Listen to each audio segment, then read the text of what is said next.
Welcome to The Cantankerous Catholic with Joe Sixpack, the every Catholic guy. Listen to Joe tackle the really tough moral issues, current events, and politics from a Catholic perspective. Now here's Joe Sixpack, the every Catholic guy.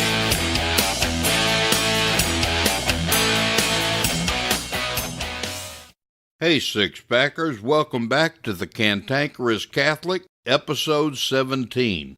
Regardless of how you feel about the special counsel's investigation into collusion with the Russians by the Trump campaign, there is something that's come from the investigation we all need to be aware of. What I'm talking about is something that threatens our individual liberties as Americans and Catholics.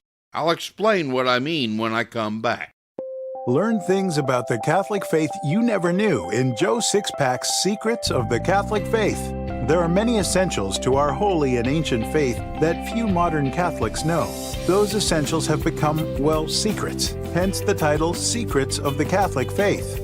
Joe Sixpack, the every Catholic guy, is always exciting, never boring, and completely politically incorrect. He never shies away from the so-called untouchable moral issues. With his use of humor and directness, readers and students can never get enough of what he teaches. According to Joe, there isn't one single teaching of the Catholic Church that can't be completely demonstrated to an inquiring mind. Everything can be demonstrated. But the Catholic laity aren't being taught these things. They're being fed pablum when they need and want meat. Secrets of the Catholic Faith is actually exciting, and it will make any Catholic's chest swell with pride. So get your copy of Secrets of the Catholic Faith by Joe Sixpack, the every Catholic guy, today in print or ebook on Amazon, Apple Books, Barnes & Noble, and Kobo. After the terrorist attacks on the World Trade Center and the Pentagon on 9/11, America was in the mood to take drastic action to keep that sort of thing from happening again in the future. As a bipartisan move, Congress and President Bush seized on that mood to take us one step closer to a police state. Ostensibly, they wanted to help protect America and Americans, but contemporary history tells us that the federal government used 9/11 to seize power and further erode our liberty, thus giving the federal government more power. With bipartisan support, Congress passed and President Bush signed into law his proposed USA Patriot Act about 6 weeks after nearly 3,000 Americans lost their lives on American soil. This 300-page act, which no one could have possibly had time to read and study before it was voted on by Congress, enjoyed the support of congressional members from across the political spectrum. Bush named it the Patriot Act for a reason. All members of Congress who voted against it could then be labeled as unpatriotic and supporters of terror attacks against America. That's why the Senate vote was 98-1, and only 66 out of 423 members of the House voted against it. Rather than do what's best for Americans, members of Congress were more worried about how their constituents would view them. In 1978, Congress passed the Foreign Intelligence Surveillance Act, also called FISA. This act gave the federal government the power to establish procedures for the physical and electronic surveillance and collection of foreign intelligence information between foreign powers and agents of foreign powers suspected of espionage or terrorism. It was greatly enhanced after the passage of the Patriot Act and has been modified many times since then. Between FISA and the Patriot Act, Americans have lost liberties guaranteed by the Constitution under the guise of keeping Americans safe and secure. Benjamin Franklin said those who would give up essential liberty to purchase a little temporary safety deserve neither liberty nor safety. The Fourth Amendment to the Constitution in the Bill of Rights says, "The right of the people to be secure in their persons, houses, papers, and effects against unreasonable searches and seizures shall not be violated, and no warrant shall issue but upon probable cause, supported by oath or affirmation, and particularly describing the place to be searched, and the persons or things to be seized."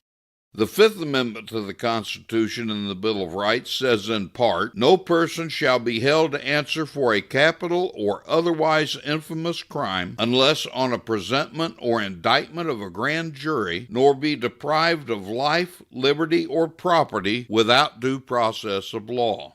These two constitutional amendments have been nullified under the Patriot Act and FISA. As long as we continue to let these two laws stand, in the words of Franklin, we deserve neither liberty nor safety. Let's look at this a little more closely. Because the Patriot Act greatly expanded FISA, the FBI was able to obtain warrants from the FISA court to spy on the Trump campaign. Apparently, a FISA judge granted the warrants without having a hearing, but rather just on the basis of the FBI's word. Despite the fact that the law calls for a hearing, apparently for the appearance of propriety, a hearing is actually superfluous. Under the law, the federal government acts in secret, and the target of an investigation has no opportunity to defend himself. In other words, there's no due process of law as called for in the Fifth Amendment. So then candidate Trump wasn't given any of the guarantees afforded him under the Constitution. I've heard some people say that this was done to Trump just because they didn't want him to get elected. That may be true, but it's happened to other Americans who weren't running for office. What happened to Trump can legally happen to any American, even though it's prohibited under the Constitution. Did you know that American citizens have been arrested and detained without due process of law under the Patriot Act? In fact, thanks to the Patriot Act, FISA, and other related laws, Americans have been imprisoned without due process of law, and their families have no idea where they are. The government has collected everything they could on everyday citizens, their private property has been seized, and they are regularly searched and spied on without their knowledge and consent. In other words, despite that the Fifth Amendment says that we can't be deprived of life, liberty, or property without due process of law, the federal government does this to us all the time. Indeed, you may very well have been spied on by the federal government already. During the Obama administration, National Security Advisor James Clapper provided testimony before Congress. He was specifically and pointedly asked if the government was collecting information on average Americans. He told Congress that the Obama administration wasn't doing that. It was later discovered that Clapper lied to Congress with impunity because it was proven that the Obama administration had collected files on tens of millions of American citizens. Not only should this scare you, but you should be angry as hell. Here's something even scarier. From the 2016 political campaigns to now, Google, Facebook, Twitter, and other big tech companies have been censoring, deleting, and hiding the online presence of Republicans, conservatives, and pro-life groups. But there hasn't been one single reported instance of a liberal, Democrat, Muslim, or anti-American being censored or deleted. This has caused Congress to begin looking toward regulating those platforms. That should frighten and outrage you more than anything the government has done to us thus far. Let me preach on it. We're a capitalist nation, and capitalism has made America the most prosperous and greatest nation on earth, or even in the history of the world. Contrary to what those booger-eating morons on the left continue to tell you, the only thing standing between you and the life goals and accomplishments you desire is hard work. We live in a country where you can become whatever you want to be and achieve whatever you want to achieve, provided you're willing to work for it. Achievement had never been hampered until the federal government began unconstitutionally regulating everything. In fact, Fred DeLuca, co-founder of the Subway franchise, stated a few years ago that he couldn't have built Subway if he had to deal with all the government regulation that's come about since he began in 1965. The way to deal with the unjust censorship of big tech is to let the free market deal with it. When the government showed signs of leaning toward regulating big tech, I began to advocate against it, telling citizens in favor of government regulation to just be patient. Entrepreneurship, I said, would take care of this. I said that an entrepreneur would see the niche left open by big tech and that this entrepreneur would create an alternative for conservatives, Republicans, and pro-lifers. An entrepreneur did exactly that and began Mumblet, an almost exact replica of Facebook, but without the censorship. In fact, this is where I have the Cantankerous Catholic Listeners social media group. Unfortunately, the government is continuing to move forward with its plans to regulate big tech.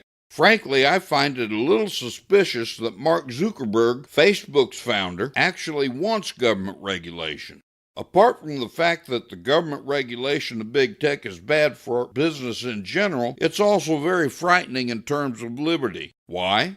It was discovered and admitted to by Amazon not long ago that Amazon's Alexa collects information from its users. If you have an Alexa in your home, it's listening. Alexa doesn't just listen when it's turned on, but it listens all the time. Alexa hears your most intimate conversations, listens to all your household activities, and even picks up on things done and said in your home that you wouldn't even discuss with your best friend. Then Amazon uses real people with real ears and computer algorithms to listen to and analyze what's said and happens in your home. So if you're one of the 100 million people who own an Alexa or device with Alexa built in, you have absolutely no privacy. Amazon claims to do this for marketing purposes. They not only know what to present to you on their sales platform, but they sell your personal information to other companies. That's enough to make us all feel exposed and naked to the world as it is, but government regulation of big tech will make things exponentially worse. Anytime government begins to regulate anything, two things always happen. The first thing the government does is try to turn the regulated entity into a new revenue source through the taxation of that entity and its customers. The second thing is far more sinister. The second thing the government does is to make regulations that make the regulated entity's assets the government's assets. It's theft, but they call it a partnership. It happened with Amtrak, it happened with the divestiture of AT&T, and in this case, what the government will do is take the technology that collects all of our information and use it to control us.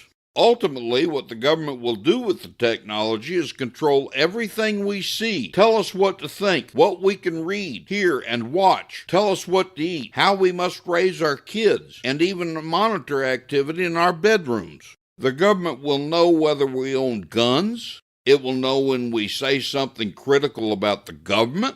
It will know when we hold a political or religious opinion that's contrary to what the government wants. The biggest problem with this is that it's just a short step for the government to expand sedition and treason laws to include anything contrary to what the government expects. This is absolute tyranny. Don't believe my claims here? All you have to do is go online and check for yourself. There are plenty of reputable sources on the internet to back up my claims. You might want to do this quickly, though, because there's no telling how much longer those sources will be available. We can't afford to wait until these evil and enslaving things begin to happen.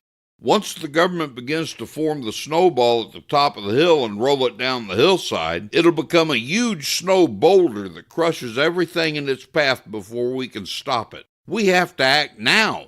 How do we stop the government before it has a chance to begin? Well, there's a little remedy in the Constitution we can use, but we have to use it before it's too late. Let me preach on this too.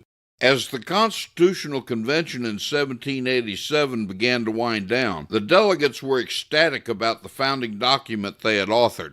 However, one man, a man named George Mason, had a few remaining nagging doubts. Mason told the delegates that the Constitution they had formulated was great, but that it presupposes that men involved in the judiciary, Congress, and the executive branch would always be good and honorable and just men who would always have the best interests of America in mind. But what if they didn't, he asked. The other delegates quickly realized that Mason was right. Consequently, they stayed in convention another 2 weeks and wrote the 5th article of the Constitution. The fifth article says, the Congress, whenever two-thirds of both houses shall deem it necessary, shall propose amendments to this Constitution, or on the application of the legislatures of two-thirds of the several states, shall call a convention for proposing amendments, which, in either case, shall be valid to all intents and purposes as part of this Constitution, when ratified by the legislatures of three-fourths of the several states, or by conventions of three-fourths thereof, as the one or the other mode of ratification may be proposed by Congress, provided that no amendment which may be made prior to the year 1808 shall affect in any manner the first and fourth clauses in the ninth section of the first article, and that no state without its consent shall be deprived of its equal suffrage in the Senate. The part that's most important to this discussion says, on the application of the legislatures of two-thirds of the several states shall call a convention for proposing amendments. This is something that is very much in play today. In December of 2013, Mark Levin, Mark Meckler, Eric O'Keefe, and nearly 100 other constitutional scholars and patriots met at Mount Vernon, the home of George Washington, to discuss the possibility of starting a Convention of States movement to rein in the overreaching control of the federal government. The movement was born in 2014. The Convention of States movement requires 34 states to submit resolutions in order to force Congress to call a convention. There are already 15, which is lightning fast for less than 5 years of dealing with state legislatures. We need more states, and the only way that can happen is with your help and involvement. The greatest fear people have is that a convention of states would end up as a runaway convention, or that the convention would gut the Constitution. Neither concern is possible. We don't have the time here to cover all the questions and convention of states specifics, but all the questions you may have can be answered in my show notes. And there are plenty of links, including a video, so visit cantankerouscatholic.com to learn all you need to know. Some say America's greatest enemy is China. Others say it's Russia. It's neither. Our greatest enemy is our own government. As Ronald Reagan once said, freedom is a fragile thing and is never more than one generation away from extinction. It is not ours by inheritance. It must be fought for and defended constantly by each generation, for it comes only once to a people. Those who have known freedom and then lost it have never known it again. Joe Sixpack, the Every Catholic Guy, is a welcome visitor to parishes across the United States every Sunday through his What We Believe, Why We Believe It bulletin inserts. Using humor, immutable truth, and ignoring political correctness, Joe Sixpack helps the average Catholic in the pew better know and understand our holy and ancient faith in a way that is refreshing, awe-inspiring, and makes readers chest-pounding proud to be Catholic. And readers love it. Now you can enjoy Joe's work by getting the best of What We Believe, Why We Believe It book series. In fact, get 2 copies of each book, one for yourself and one for your pastor. Then your priest can decide if he wants to help your fellow parishioners by subscribing to the What We Believe, Why We Believe It bulletin inserts. Get your copy of The Best of What We Believe, Why We Believe It by Joe Sixpack, the Every Catholic Guy, today in print or ebook on Amazon, Apple Books, Barnes & Noble, and Kobo.